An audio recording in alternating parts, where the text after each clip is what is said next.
ದೇವಾಸುರ ಸಂಗ್ರಾಮದ ಮುಂದುವರೆದ ಭಾಗವನ್ನ ನಿನ್ನೆ ದಿವಸ ಶ್ರವಣ ಮಾಡಿದೆವು. ಅಲ್ಲಿ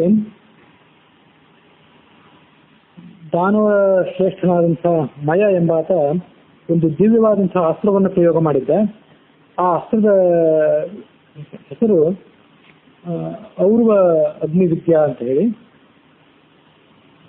ಆ ಅಗ್ನಿವಿದ್ಯೆಯಿಂದ ಬಾಧಿತರಾಗಿ ದೇವತೆಗಳೆಲ್ಲರೂ ಕೂಡ ಯುದ್ಧದಲ್ಲಿ ಪರಾಭವ ಹೊಂದುವಂತಹ ಸ್ಥಿತಿಯಲ್ಲಿದ್ದಾಗ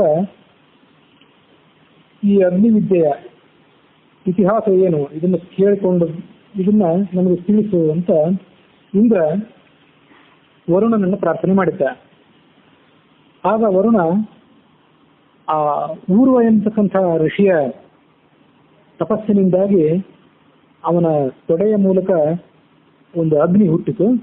ಆ ಔರ್ವ ಎಂಬತಕ್ಕಂತಹ ಅಗ್ನಿ ಏನಿದೆ 3 ಲೋಕವನ್ನು ದಹಿಸುವಂತಹ ಶಕ್ತಿ ಉಳ್ಳದ್ದು, ಅವನಿಂದ ಹುಟ್ಟಿದಂತಹ ವಿದ್ಯೆ ಇದು ಅಂತ ವರುಣ ಅದರ ಇತಿಹಾಸವನ್ನ ಹೇಳಿದ್ದನ್ನ ನಿನ್ನೆ ಅರ್ಧ ಶ್ರವಣ ಮಾಡಿದ್ದೆವು. ಅದರ ಮುಂದುವರೆದ ಭಾಗವನ್ನ ಇವತ್ತು ಶ್ರವಣ ಮಾಡಬೇಕಾಗಿದೆ.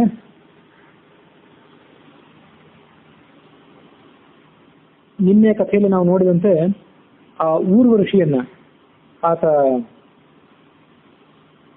ಭೃಗುವಂಶದಲ್ಲಿ ಹುಟ್ಟಿದವನು, ತಪಸ್ಸನ್ನು ಮುಂದುವರಿಸಿದಾಗ ದೇವತೆಗಳು ಮತ್ತು ಋಷಿಗಳು ಬಂದು ಆತನನ್ನ ಇಷ್ಟು ಉಗ್ರವಾದಂಥ ತಪಸ್ಸನ್ನು ಮಾಡಬೇಡ, ಇದರ ಹೊರತಾಗಿ ವಿವಾಹವನ್ನು ಮಾಡಿಕೋ, ಸಂತಾನೋತ್ಪಾದನೆ ಮಾಡು ಅಂತ ಅವನಿಗೆ ಅವರು ಬುದ್ಧಿ ಹೇಳಿದ್ರು.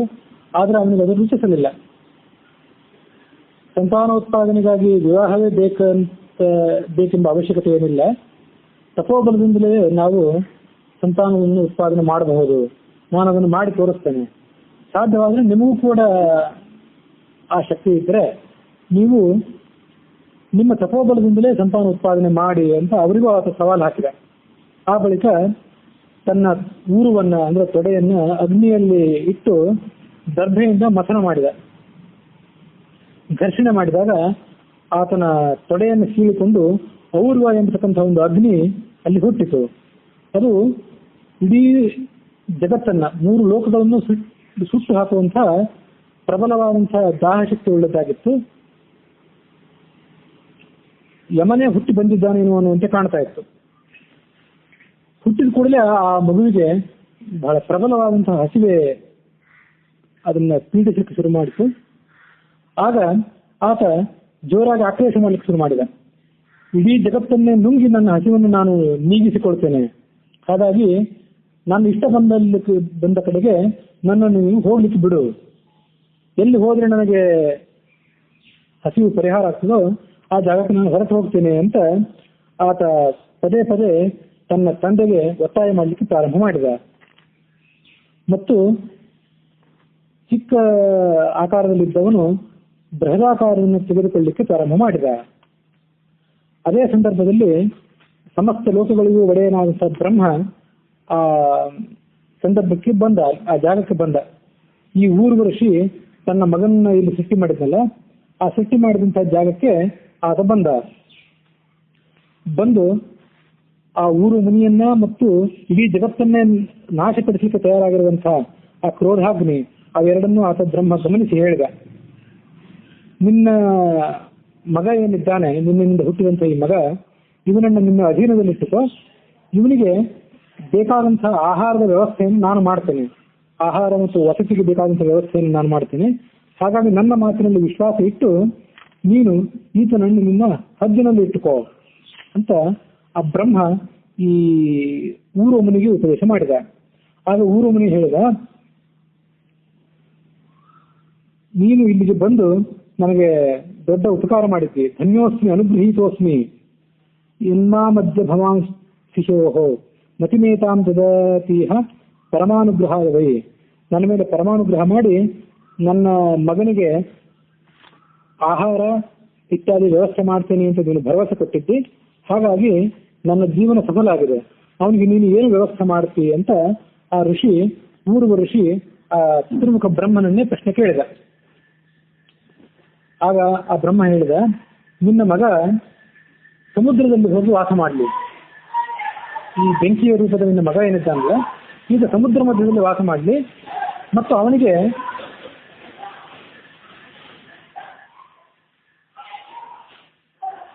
ಈ ನೀರೇನಿದೆಯಲ್ಲ, ನೀರೇ ಅವನಿಗೆ ಆಹಾರವಾಗುವಂತೆ ಆಗಲಿ. ಜಲಮಯವಾದಂತಹ ಭವಿಷ್ಯ ಎಂಬುದಾಗಿ ಇಲ್ಲಿ ಪ್ರಯೋಗ ಮಾಡಿದ್ದಾರೆ. ತೋಯಮಯಂ ಬಪುಹು, ಜಲಮಯವಾದಂತಹ ಭವಿಷ್ಯ ಏನಿದೆ ಅದನ್ನು ಅವನು ತಿನ್ನಲಿ, ಅದೇ ಅವನಿಗೆ ಆಹಾರವಾಗಲಿ. ನಿನ್ನೆ ದಿವಸ ನಾನು ಹೇಳಿದಂತೆ ಪ್ರತಿಯೊಂದು ಅಗ್ನಿಗೂ ಒಂದಲ್ಲ ಒಂದು ಇಂಧನ ಬೇಕು. ಇಂಧನ ಇಲ್ಲದೆ ಯಾವ ಅಗ್ನಿಯೂ ಉರಿಯಲಾರದು. ಆದರೆ ಈ ವಿಲಕ್ಷಣವಾದಂತಹ ಅಗ್ನಿಯನ್ನು ಹುಟ್ಟಿತ್ತಲ್ಲ, ಇದು ಕೇವಲ ನೀರನ್ನೇ ಅವಲಂಬಿಸಿ ಉರಿಯುವಂತಹದ್ದಾಗಿತ್ತು. ಹಾಗೊಂದು ವಿಶಿಷ್ಟವಾದಂತಹ ಶಕ್ತಿ ಅದಕ್ಕಿತ್ತು. ಹಾಗಾಗಿ ನೀರಿನ ಮಧ್ಯದಲ್ಲಿ ಆತ ಇರಲಿ. ಈ ಪ್ರಳಯ ಕಾಲ ಸಮೀಪಿಸಿದಾಗ ನಾನು ಮತ್ತು ನಿನ್ನ ಮಗ ಇಬ್ಬರು ಕೂಡ ಎಲ್ಲ ಕಡೆ ಸಂಚಾರ ಮಾಡ್ತೀವಿ. ಹೀಗಾಗಿ ಇಂಥ ಒಂದು ಅದ್ಭುತ ಶಕ್ತಿಯನ್ನ ಮತ್ತು ವ್ಯವಸ್ಥೆಯನ್ನು ಅವನಿಗೆ ಕೊಟ್ಟಿದ್ದೇನೆ ನಾನು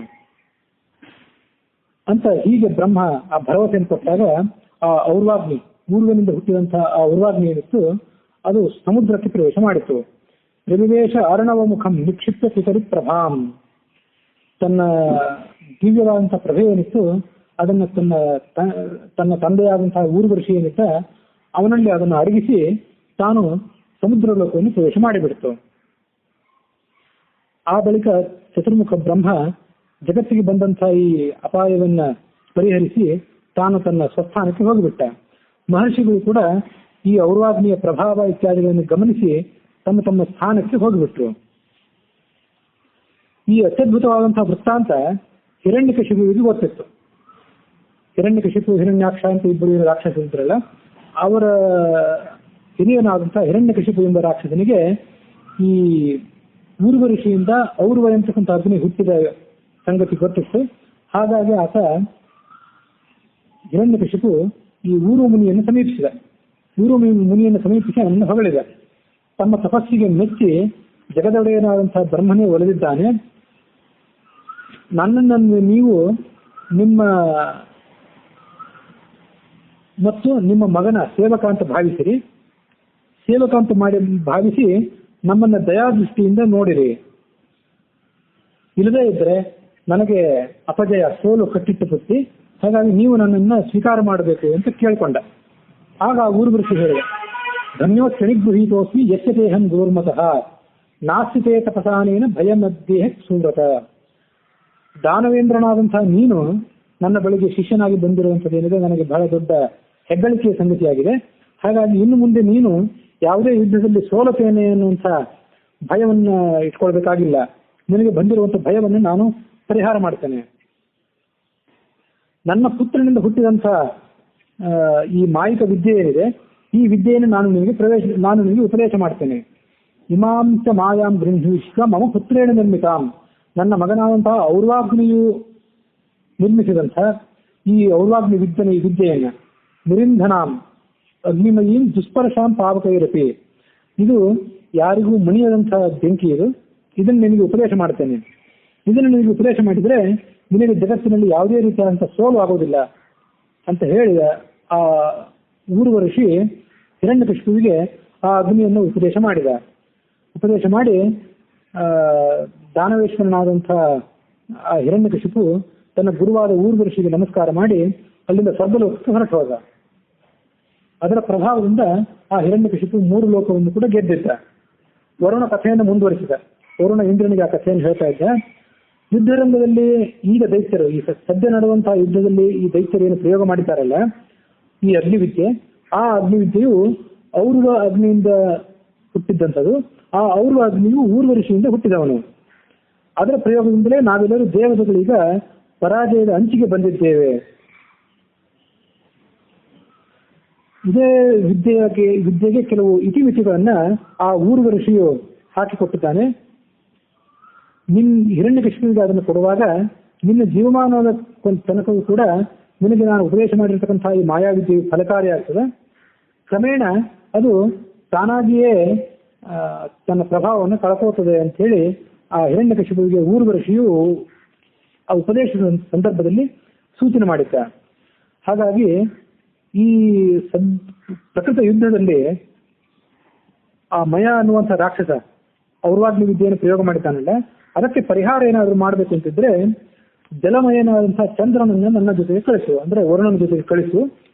ಆ ಚಂದ್ರ ತನ್ನ ಶೀತಲವಾದ ಕಿರಣಗಳಿಂದ ಆ ಔರ್ವಾಗ್ನಿಯ ಪ್ರಭಾವವನ್ನು ಹಿಮ್ಮೆಟ್ಟಿಸಿ ದೇವತೆಗಳಿಗೆ ಎಲ್ಲರಿಗೂ ಕೂಡ ತಂಪು ಅರಿತಾನೆ. ಹಾಗಾಗಿ ನೀನು ಅವನನ್ನು ಕಳಿಸು ಅಂತ ಅವನು ಕೇಳಿಕೊಂಡ ವರುಣ. ಇದೇ ಸಂದರ್ಭದಲ್ಲಿ ಈ ಔರ್ವಾಗ್ನಿಗೆ ಸಂಬಂಧಪಟ್ಟಂತೆ ಮಹಾಭಾರತದಲ್ಲಿ ಬರುವಂತಹ ಮತ್ತೊಂದು ಕಥೆಯನ್ನು ನಾವು ಗಮನಿಸಬೇಕು. ನಿನ್ನೆ ದಿವಸ ಕಟ್ಟಿಯವರು ಔರ್ವಾಗ್ನಿ ಬಗ್ಗೆ ಮತ್ತೆಲ್ಲೋ ಒಂದ್ ಕಡೆ ಕೇಳಿದಾಗಿದೆ ಅಂತ ಹೇಳಿದ್ರು. ಹಾಗಾಗಿ ಮಹಾಭಾರತದಲ್ಲಿ ಓದಿದ್ದನ್ನು ನೆನಪು ಮಾಡಿಕೊಂಡು ಆ ಕಥೆಯನ್ನು ಇವತ್ತು ಹೇಳಬೇಕು ಅಂತ ಇಲ್ಲಿ ಹೇಳಿದ್ರೆ, ಔರ್ವಾಗ್ನಿಗೆ ಸಂಬಂಧಪಟ್ಟಂತೆ ಅದರ ಉತ್ಪತ್ತಿಗೆ ಸಂಬಂಧಪಟ್ಟಂತೆ ಹರಿವಂಶದಲ್ಲಿ ಮತ್ತು ಮಹಾಭಾರತದಲ್ಲಿ ಎರಡೂ ಕಡೆ ಬಂದಿರತಕ್ಕಂಥ ಮಾಹಿತಿಗಳನ್ನು ನಾವು ಒಟ್ಟಾರೆ ನೋಡಿದಂತೆ ಆಗ್ತದೆ. ಮಹಾಭಾರತದ ಆದಿಪರ್ವದ 178ನೇ ಅಧ್ಯಾಯದಲ್ಲಿ ಭೃಗುವಂಶದ ಕೆಲವು ಬ್ರಾಹ್ಮಣರ ಕಥೆ ಮತ್ತು ಕೆಲವು ಕ್ಷತ್ರಿಯರ ಕಥೆ, ಅವರ ನಡುವಿನ ಕಾದಾಟದ ಕಥೆ ಒಂದು ವರ್ಣಿತವಾಗಿದೆ. ಆ ಕಥೆಯೇ ಈ ಮಹಾಭಾರತದಲ್ಲಿ ಬರುವಂತಹ ಔರ್ವಾಗ್ನಿಯ ಉತ್ಪತ್ತಿಗೆ ಹಿನ್ನೆಲೆಯಾಗಿದೆ.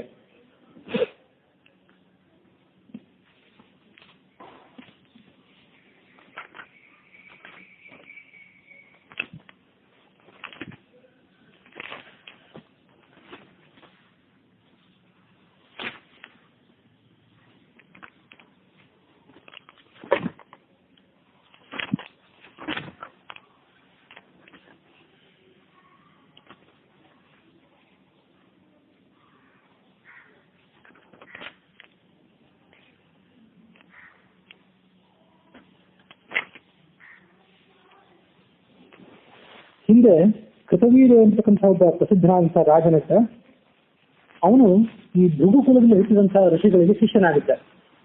ಭೃಗುಕುಲದಲ್ಲಿ ಹುಟ್ಟಿದಂತಹ ಬ್ರಾಹ್ಮಣರು ಆ ಕೃತವೀರ್ಯನಿಗೆ ಮತ್ತು ಅವನ ವಂಶದಲ್ಲಿ ಹುಟ್ಟಿದಂತಹ ಎಲ್ಲರಿಗೂ ಕೂಡ ಪೌರೋಹಿತ್ಯವನ್ನು ಮಾಡತಕ್ಕಂಥ ಗುರುಗಳಾಗಿದ್ದರು. ಆತ ತನ್ನ ಜೀವಿತ ಕಾಲದಲ್ಲಿ ದೊಡ್ಡ ದೊಡ್ಡ ಯಜ್ಞಗಳನ್ನು ಮಾಡಿದ. ಸೋಮಯಾಗವನ್ನು ಕೂಡ ಒಮ್ಮೆ ಮಾಡಿದ. ಸೋಮಯಾಗವನ್ನು ಮಾಡಿ ತನ್ನಲ್ಲಿರ್ತಕ್ಕಂಥ ಸಂಪತ್ತೆಲ್ಲವನ್ನು ಕೂಡ ಈ ಭೃಗುವಂಶದಲ್ಲಿ ಹುಟ್ಟಿದಂತಹ ಬ್ರಾಹ್ಮಣರಿಗೆ ಯಥೇಚ್ಛವಾಗಿ ದಾನ ಮಾಡಿಬಿಟ್ಟ. ಆ ಬಳಿಕ ಅವನು ಸ್ವರ್ಗಸ್ಥನಾದ. ಅವನು ನಂತರ ಬಂದಿರತಕ್ಕಂಥ ಮಕ್ಕಳು ಇತ್ಯಾದಿಗಳೇನಿದ್ರಲ್ಲ, ಅವರು ರಾಜ್ಯಾಧಿಕಾರವನ್ನು ಸ್ವೀಕಾರ ಮಾಡಿದ ಬಳಿಕ ಖಜಾನೆಯನ್ನು ತೆಗೆದು ನೋಡಿದರು. ಖಜಾನೆ ಎಲ್ಲ ಖಾಲಿಯಾಗಿರುತ್ತಿತ್ತು. ಯಾಕಂದ್ರೆ ಸಂಪತ್ತೆಲ್ಲವನ್ನು ಆತ ತನ್ನ ತಂದೆ ಬ್ರಾಹ್ಮಣರಾದವರಿಗೆ ದಾನ ಮಾಡಿಬಿಟ್ಟಿದ್ದ. ಹಾಗಾಗಿ ಅವ್ರ ಸಂಪತ್ತನ್ನು ನಾವು ಹೇಗೆ ಗಳಿಸಬೇಕು ಅಂತ ಅವರು ಆಲೋಚನೆ ಮಾಡಿ, ನಮ್ಮ ಸಂಪತ್ತೆಲ್ಲವನ್ನು ಈತ ನಮ್ಮ ತಂದೆಯಾದವನು ಬ್ರಾಹ್ಮಣರಿಗೆ ದಾನ ಮಾಡಿಬಿಟ್ಟಿದ್ದಾನೆ, ಹಾಗಾಗಿ ಬ್ರಾಹ್ಮಣರನ್ನೇ ನಾವು ಸಮೀಪಿಸೋಣ.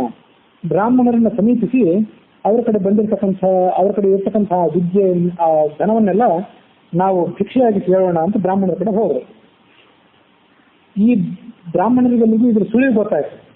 ಈ ಕ್ಷತ್ರಿಯರು ನಮ್ಮ ಹತ್ತಿರ ಬರ್ತಾ ಇದ್ದಾರೆ, ಬಂದು ಈ ಧನವನ್ನ ನಮ್ಮಲ್ಲಿ ಕೇಳುವವರಿದ್ದಾರೆ ಅಂತ ಅವ್ರಿಗೆ ಸುಳಿವು ಗೊತ್ತಾಯ್ತು.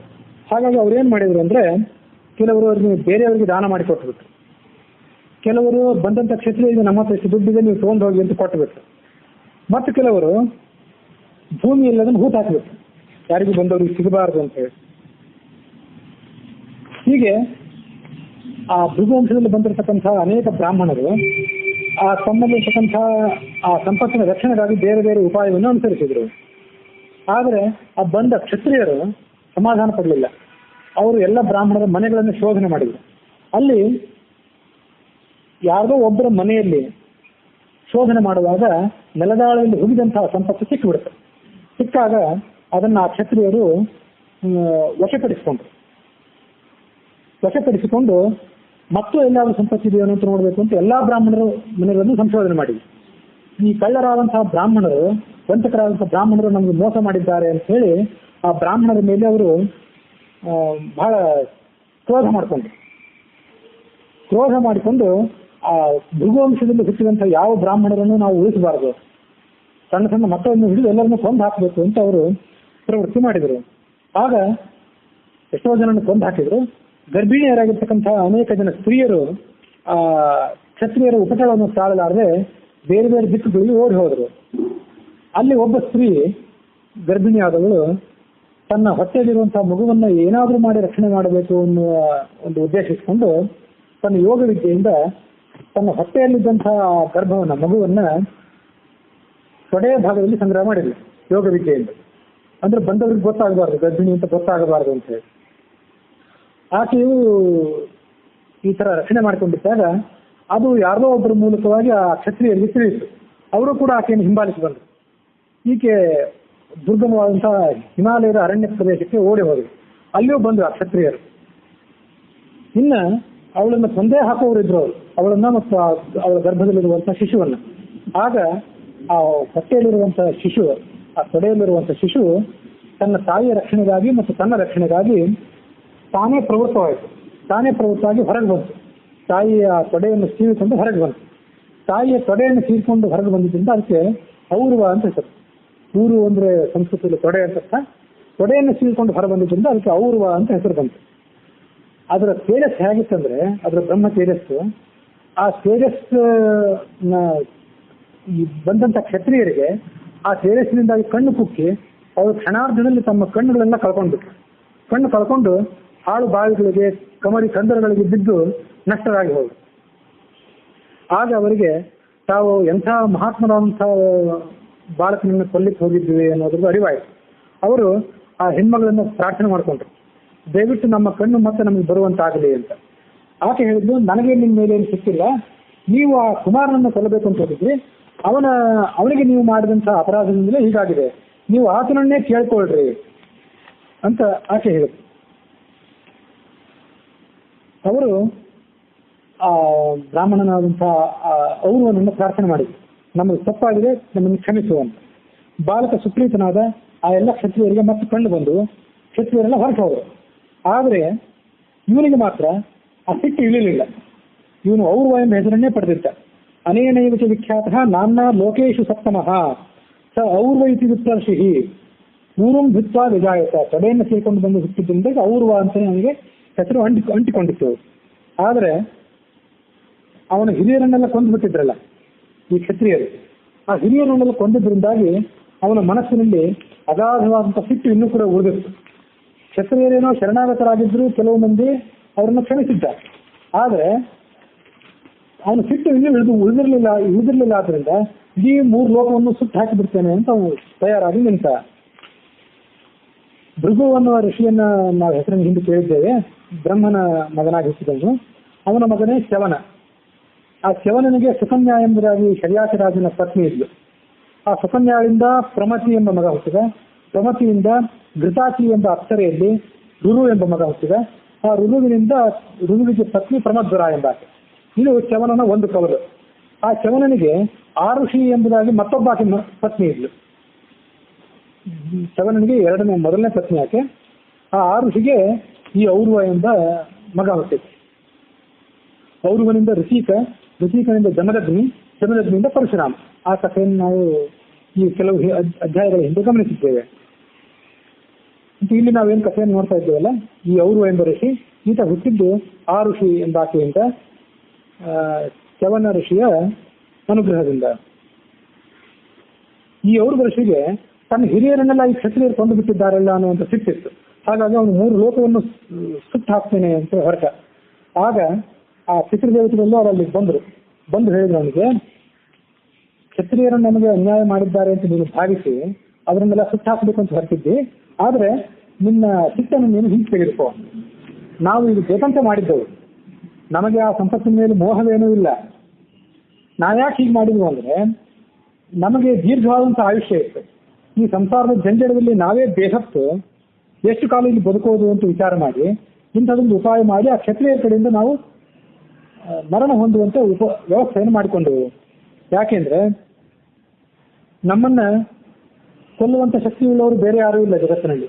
ಹಾಗಾಗಿ ಇಂಥ ಒಂದು ವ್ಯವಸ್ಥೆ ನಾವು ಮಾಡ್ಕೊಂಡಿದ್ದರಿಂದ, ನಾವು ಆ ಇಚ್ಛೆಗೆ ಒಳಪಟ್ಟಿದ್ದರಿಂದ ನಮ್ಮನ್ನು ಈ ಕ್ಷತ್ರಿಯರು ಕೊಲ್ಲುವಂತಾಯ್ತು.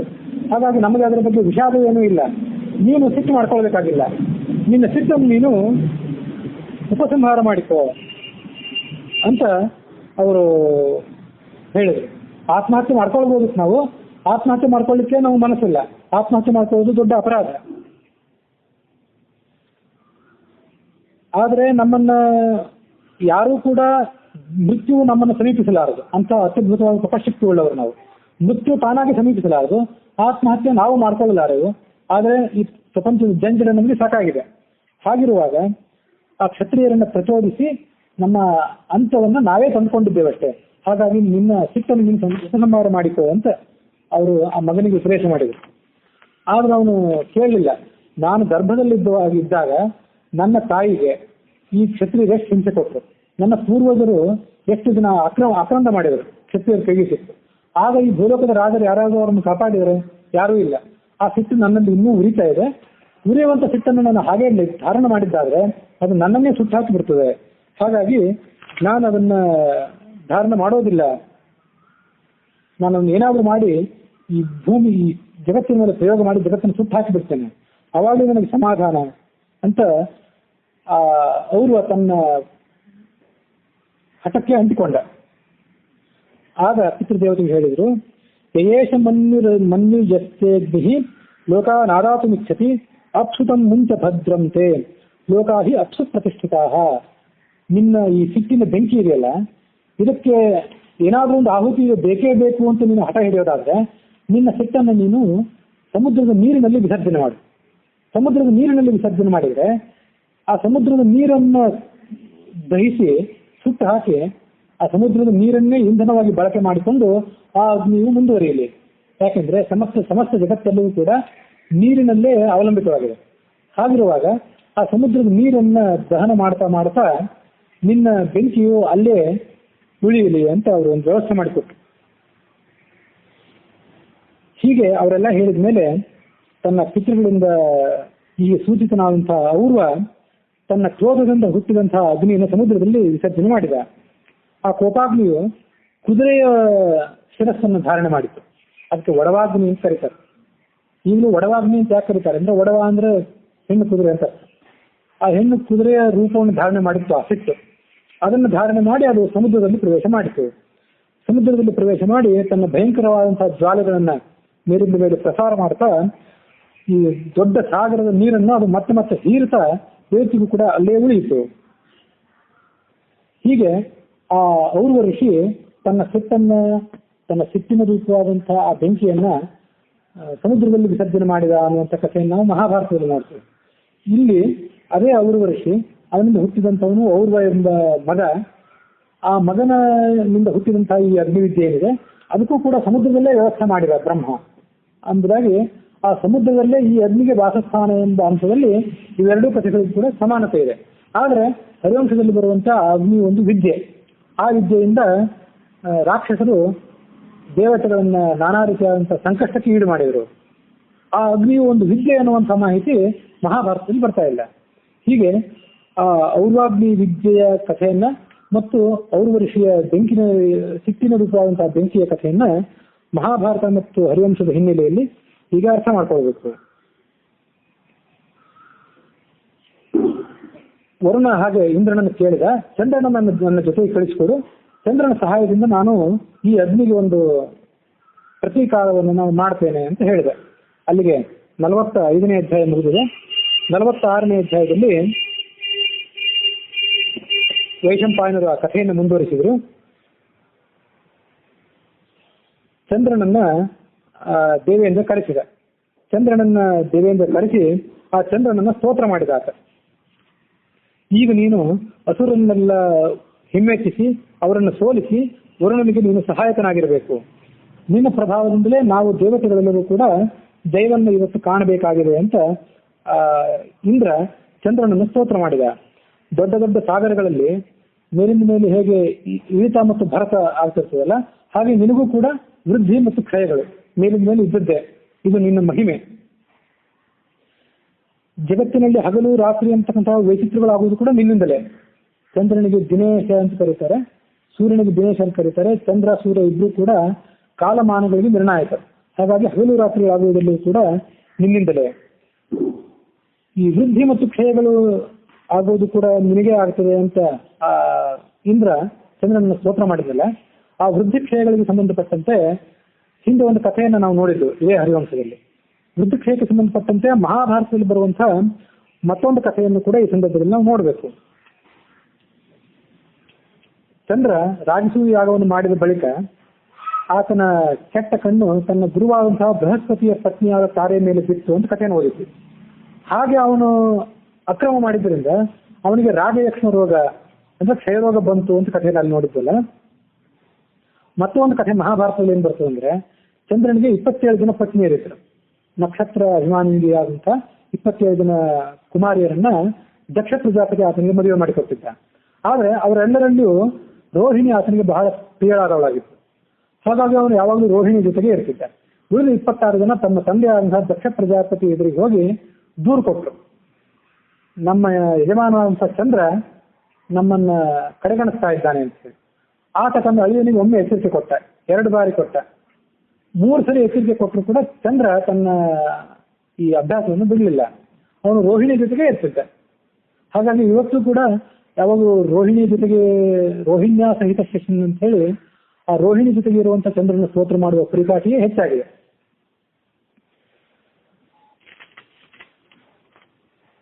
ಕೊನೆಗೆ ದಕ್ಷ ಪ್ರಜಾಪತಿ ಇದನ್ನು ನೋಡಿ ನೋಡಿ ತನ್ನ ಆ ಹೆತ್ತ ಮಕ್ಕಳ ಸಂಕಟವನ್ನು ತಾಳಲಾಗದೆ ಆ ಚಂದ್ರನಿಗೆ ಶಾಪ ಕೊಟ್ಬಿಟ್ಟ. ಇಷ್ಟು ದುರಹಂಕಾರ ನಿನಗಿರೋದಾದ್ರೆ ನಿನಗೆ ಕ್ಷಯರೋಗ ಬರಲಿ ಅಂತ ಶಾಪ ಕೊಟ್ಬಿಟ್ಟ. ಕ್ಷಯರೋಗ ಬರಲಿ ಅಂತ ಶಾಪ ಕೊಟ್ಟಾಗ ಚಂದ್ರ ಕ್ಷೀಣನಾದಾಗ ಜಗತ್ತೆಲ್ಲವೂ ಕೂಡ ಬಾಧಿತವಾಯಿತು. ವನಸ್ಪತಿಗಳು, ಔಷಧಿಗಳು, ಲತೆಗಳೆಲ್ಲವೂ ಕೂಡ ಸಂಕಟಮಯ ಪರಿಸ್ಥಿತಿಗೆ ಒಳಗಾದವು. ಆಗ ದೇವತೆಗಳೆಲ್ಲವೂ ಕೂಡ ಚಂದ್ರನ ಕಡೆ ಹೋದ್ರು, ಏನಾಯ್ತು, ಯಾಕೆ ಹೀಗೆ ಅಂತ ಹೇಳಿ. ಇದು ನಮ್ಮ ಮಾವ ಕೊಟ್ಟ ಉಪಚಾರ ಅಂತ ಹೇಳಿದ್ರು ಚಂದ್ರ. ಆಗ ದೇವತೆಗಳು ಮತ್ತೆ ಚಂದ್ರನನ್ನು ಕರೆದುಕೊಂಡು ಆ ಮಾವನಾದ ದಕ್ಷ ಪ್ರಜಾಪತಿಗಳ ಕಡೆ ಹೋದ್ರು. ಆತ ಏನಂದ, ಚಂದ್ರ ಮಾಡಿದ ಅಪರಾಧಕ್ಕೆ ನಾನು ಸರಿಯಾಗಿ ಶಿಕ್ಷೆ ಕೊಟ್ಟಿದ್ದೇನೆ, ಆದ್ರೆ ನೀವೆಲ್ಲ ಬಂದು ಕೇಳ್ತಾ ಇರೋದ್ರಿಂದ ಅದಕ್ಕೊಂದು ಸ್ವಲ್ಪ ಮಟ್ಟಿಗೆ ಪರಿಹಾರ ತೋರಿಸ್ತೇನೆ. ಕ್ಷಯವನ್ನು ಅವನು ತಪ್ಪಿಸ್ಲಿಕ್ಕೆ ಆಗೋದಿಲ್ಲ. 15 ದಿವಸಗಳಲ್ಲಿ ಅವನು ಕ್ಷೀಣನಾಗಲೇಬೇಕು. ಇನ್ನು 15 ದಿವಸದಲ್ಲಿ ಆತ ವೃದ್ಧಿ ಹೊಂದಲಿ ಎಂಬುದಾಗಿ ಆ ವೃದ್ಧಿ ಕ್ಷಯಗಳಿಗೆ ಸಂಬಂಧಪಟ್ಟಂತೆ ಒಂದು ವ್ಯವಸ್ಥೆ ಮಾಡಿದ. ಹಾಗಾಗಿ ಚಂದ್ರ ಕೃಷ್ಣ ಪಕ್ಷದಲ್ಲಿ ಕ್ಷೀಣನಾಗ್ತಾನೆ, ಶುಕ್ಲ ಪಕ್ಷದಲ್ಲಿ ಮತ್ತೆ ಅಭಿವೃದ್ಧಿಗೆ ಬರ್ತಾನೆ. ಹೀಗೆ ಆ ಮಹಾಭಾರತದಲ್ಲಿ ಬರುವಂತೆ ದಕ್ಷ ಪ್ರಜಾಪತಿಯ ಶಾಪ ಆತನಿಗೆ ಬಂದಿತ್ತು. ದಕ್ಷ ಪ್ರಜಾಪತಿಯ ಶಾಪವನ್ನ ಸ್ವಲ್ಪ ಮಟ್ಟಿಗೆ ದಕ್ಷ ಪ್ರಜಾಪತಿಯ ಅನುಗ್ರಹದಿಂದಲೇ ಆತ ಪರಿಹಾರ ಮಾಡಿಕೊಂಡ. ಹರಿವಂಶದಲ್ಲಿ ಬರುವಂತೆ ತಾರೆಯನ್ನ ಆತ ದುಷ್ಟ ಕಣ್ಣಿನಿಂದ ನೋಡಿದ್ರಿಂದ ಅವನಿಗೆ ತಾರ್ಯಕ್ಷ ರೋಗ ಬಂದಿತ್ತು. ಅದು ಆ ತಾರ್ಯಕ್ಷ ರೋಗ ಆತನ ತಂದೆಯಾದಂತಹ ಅತ್ರಿ ಋಷಿಯ ಅನುಗ್ರಹದಿಂದಲೇ ಪರಿಹಾರವಾಗಿತ್ತು. ಆ ಕಥೆಯನ್ನು ಹರಿವಂಶದಲ್ಲಿ ನೋಡಿದ್ದೆವು. ವೃದ್ಧಿಕ್ಷಯ ಅಂತ ಬಂದಿದ್ದರಿಂದಾಗಿ ಮಹಾಭಾರತ ಮತ್ತು ಹರಿವಂಶದಲ್ಲಿ ಬಂದಿರತಕ್ಕಂಥ 2 ಕಥೆಗಳನ್ನು ನಾವು ಚಂದ್ರನ ವೃದ್ಧಿಕ್ಷಯಕ್ಕೆ ಸಂಬಂಧಪಟ್ಟಂತೆ ನೋಡಬೇಕು. ಸಂಪದೋ ಮಹತಾಮೇವ ಚಾಪದಃ ವರ್ಧತೆ ಕ್ಷೀಯತೆ ಚಂದ್ರ ಮತ್ತು ತಾರಾಗಣಸ್ಕೃತಿಕ ಎಂಬುದಾಗಿ ಸಂಸ್ಕೃತದಲ್ಲಿ ಒಂದು ಸುಭಾಷಿತ. ಆ ಸುಭಾಷಿತಕ್ಕೂ ಈ ಕಥೆಗೂ ಏನು ಸಂಬಂಧ ಇಲ್ಲ, ಆದರೂ ಒಂದು ಸುಂದರವಾದಂತಹ ಸುಭಾಷಿತ. ಈ ಜಗತ್ತಿನಲ್ಲಿ ಕಷ್ಟಗಳು ಮತ್ತು ಸುಖಗಳು ಇವೆರಡೂ ಬರೋದು ದೊಡ್ಡವರಾದವರಿಗೆ ತೊಂದರೆ ಬರ್ತದೆ. ಆ ಆದವರಿಗೆ ಆ ತೊಂದರೆಗಳು ಹೋಗಿ ಮತ್ತೆ ಕೆಲವು ಕಾಲಗಳಲ್ಲಿ ಸುಖ ಬರ್ತದೆ. ಹೀಗೆ ಸುಖ ಮತ್ತು ದುಃಖಗಳೇನಿದೆಯಲ್ಲ, ಇದೊಂದು ಚಕ್ರ ಇದೆ. ಆ ಚಕ್ರ ತಿರುಗುತ್ತಾನೆ ಇರಬೇಕು. ಒಂದು ಸುಖ ಬರಬೇಕು, ಒಂದು ದುಃಖ ಬರಬೇಕು. ಸುಖ ದುಃಖಗಳ ತತ್ವವನ್ನು ಹೇಳುವಂತ ಒಂದು ಶ್ಲೋಕ ಅಷ್ಟೇ. ಅದಕ್ಕೆ ಚಂದ್ರನೇ ಉದಾಹರಣೆ. ಚಂದ್ರನಿಗೆ ವೃದ್ಧಿ ಕ್ಷಯ ಮೇಲಿನ ಆಗೋದೆ. ಈಗ ಇವತ್ತು ಹುಣ್ಣಿಮೆ ಬಂತು ಅಂತ ಅವನಿಗೆ ಸನ್ಮಾನ ಪಡಬೇಕಾಗಿಲ್ಲ. ಮುಂದಿನ ಅಮಾವಾಸ್ಯೆ ದಿವಸ ಅವನು ಪೂರ್ಣ ಕ್ಷೀಣ ಆಗಲೇಬೇಕು. ಇಂಥ ಕಷ್ಟಗಳೆಲ್ಲ ದೊಡ್ಡವರಿಗೆ ಬಂದೇ ಬರುವಂಥದ್ದು. ದೊಡ್ಡವರಿಗೆ ಇಂಥದ್ದು ಬರ್ತದೆ ಹೊರತು ಸಣ್ಣವರಿಗೆ ಯಾವುದು ಬರೋದಿಲ್ಲ. ಮತ್ತು ತಾರಾಗಣ ನಕ್ಷತ್ರಗಳಿಗೆ ಚಂದ್ರನಿಗೆ ಹೋಲಿಸಿದ್ರೆ ನಕ್ಷತ್ರಗಳು ತೀರಾ ಕ್ಷುಲ್ಲಕ ವಸ್ತುಗಳು. ಆ ನಕ್ಷತ್ರಗಳಿಗೆ ವೃದ್ಧಿ ಕ್ಷಯ ಏನೂ ಇಲ್ಲ, ಅದಿರೋದು ಚಂದ್ರನಿಗೆ ಮಾತ್ರ. ಹಾಗಾಗಿ ದೊಡ್ಡವರಿಗೆ ಕಷ್ಟವನ್ನು ತಾಳ್ಕೊಳ್ಳುವ ಶಕ್ತಿ ಮತ್ತು ಸಂಪತ್ತು ಬಂದಾಗ ಹಿಗ್ಗದೇ ಇರುವ ಶಕ್ತಿ, ಕಷ್ಟ ಬಂದಾಗ ಕುಗ್ಗದೇ ಇರುವ ಶಕ್ತಿ ಇರೋದ್ರಿಂದ ಅವರಿಗೆ ಅದು ಬರ್ತದೆ. ಹಾಗೆ ನಾವು ಕೂಡ ಕಷ್ಟ ಮತ್ತು ಸುಖಗಳನ್ನ ಸಮಾನ ದೃಷ್ಟಿಯಿಂದ ನೋಡಬೇಕು ಅಂತ ಹೇಳುವಂತ ಸುಭಾಷಿತ ಸಂಸ್ಕೃತದಲ್ಲಿ. ಹೀಗೆ ಆ ಚಂದ್ರನನ್ನ ಇಂದ್ರ ಹೊಗಳಿದ, ಇದು ನಿನ್ನ ವೃದ್ಧಿಕ್ಷಯಗಳ ಕಥೆ ಎಂಬುದಾಗಿ. ಬಳಿಕ ಆ ಚಂದ್ರನನ್ನು ವರ್ಣನೆ ಮಾಡಿದ, ಚಂದ್ರನ ಸೌಂದರ್ಯವನ್ನ ಇಂದ್ರ ವರ್ಣನೆ ಮಾಡಿದ. ನಿನ್ನಲ್ಲಿ ಈ ಭೂಲೋಕದ ನೆರಳು ಪ್ರತಿಬಿಂಬಿತವಾಗಿದೆ. ಪ್ರತಿಬಿಂಬಿತವಾಗಿ ಅದೊಂದು ಮೊಲದ ರೀತಿಯಾಗಿ ಕಾಣಿಸ್ತಾ ಇದೆ.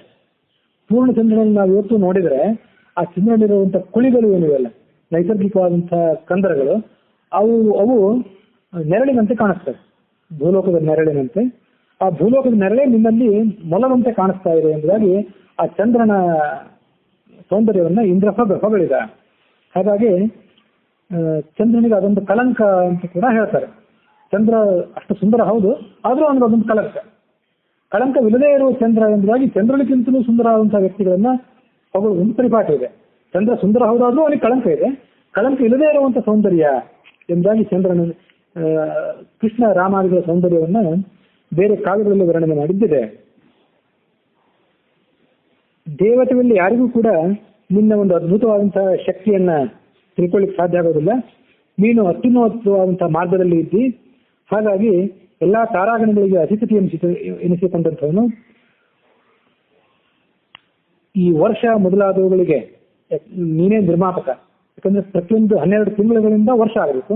ಆ ತಿಂಗಳುಗಳಾಗುವುದು ಮಾಸಾನಾಂ ಅಧಿಪ ಶಶಿ, ಮಾಸಗಳಿಗೆ ಚಂದ್ರನೇ ನಿರ್ಮಾಪಕ ಆದ್ದರಿಂದ ವರ್ಷಗಳಿಗೂ ಕೂಡ ಆತನೇ ನಿರ್ಮಾಪಕ ಅಂತ ಸಮರ್ಪಡಬೇಕು.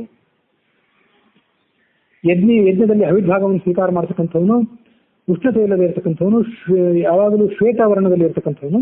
ನೀನು ಈಗ ಹೋಗಿ ಆ ವರುಣನ ಜೊತೆಗೆ ಕೂಡಿಕೊಂಡು ಆ ಅಸುರದಿಂದ ಪ್ರಯುಕ್ತವಾದಂತಹ ಅಗ್ನಿವಿದ್ಯೆ ಏನಿದೆ ಅದನ್ನು ಧ್ವಂಸ ಮಾಡು ಎಂಬುದಾಗಿ ಇಂದ್ರ ಆ ಚಂದ್ರನಿಗೆ ಆದೇಶ ಮಾಡಿದ.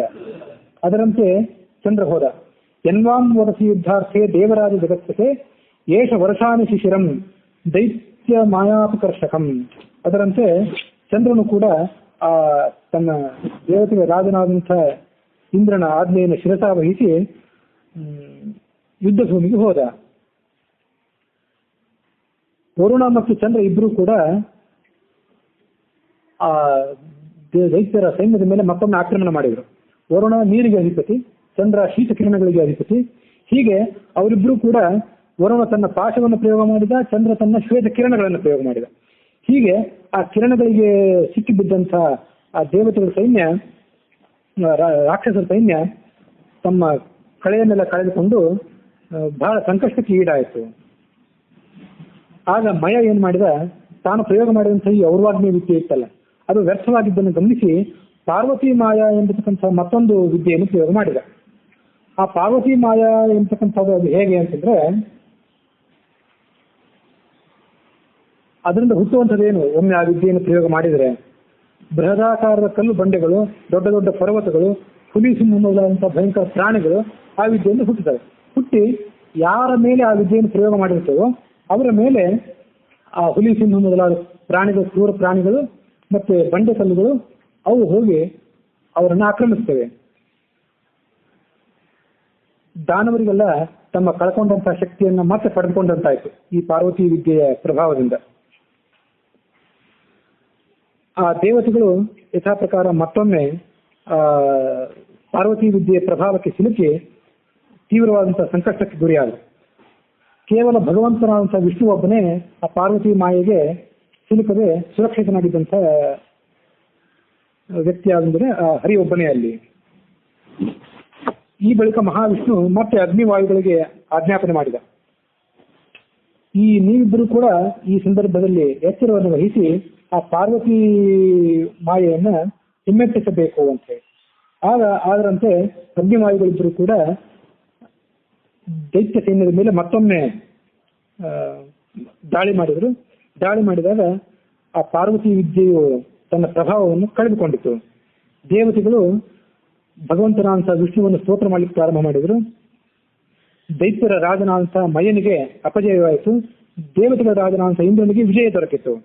ಸೂರ್ಯಚಂದ್ರರು ಮತ್ತೆ ಅವರ ಪಥದಲ್ಲಿ ಸಂಚಾರ ಮಾಡಲಿಕ್ಕೆ ಶುರು ಮಾಡಿದರು. ಯಾವಾಗಲೂ ಕೂಡ ಸೂರ್ಯಚಂದ್ರರು ತಮ್ಮ ಪಥದಲ್ಲಿ ಇರ್ತಾರೆ.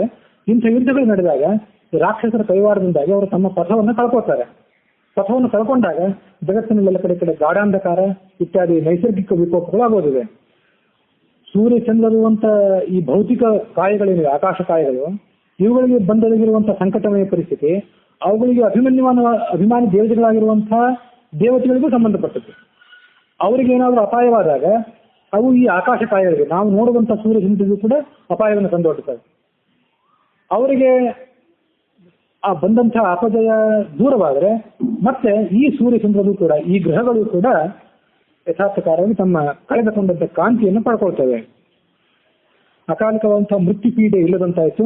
ಎಲ್ಲ ಕಡೆಯೂ ಕೂಡ ಯಜ್ಞಯಾಗಗಳು ನಡೆಯಲಿಕ್ಕೆ ಪ್ರಾರಂಭವಾದವು. 3 ಅಂಶದಲ್ಲಿ ಧರ್ಮ ನೆಲೆಗೊಂಡಿತು, ಅಧರ್ಮ ಒಂದೇ ಒಂದು ಭಾಗವನ್ನು ಉಳಿಸಿಕೊಂಡಿತ್ತು. ಹೀಗೆ ಮತ್ತೆ ದೇವತೆಗಳು ತಮ್ಮ ಕಳೆದುಕೊಂಡಂತಹ ಸ್ಥಾನಮಾನಗಳನ್ನು ಪಡೆದುಕೊಂಡರು. ಅಗ್ನಿ ಮತ್ತು ವಾಯು ದೇವತೆಗಳು ಈ ದೇವತೆಗಳ ಇಂಥ ಒಂದು ಅದ್ಭುತವಾದಂಥ ಜಯಕ್ಕೆ ಕಾರಣರಾಗಿದ್ರು. ಆ ಅಗ್ನಿವಾಯು ದೇವತೆಗಳ ಬಗ್ಗೆ ಜನಸಾಮಾನ್ಯರೆಲ್ಲರಿಗೂ ಕೂಡ ಮಹಾಭಕ್ತಿಯನ್ನ ಹುಟ್ಟಿಸಿದಂಥ ಕಥೆ ಇದು.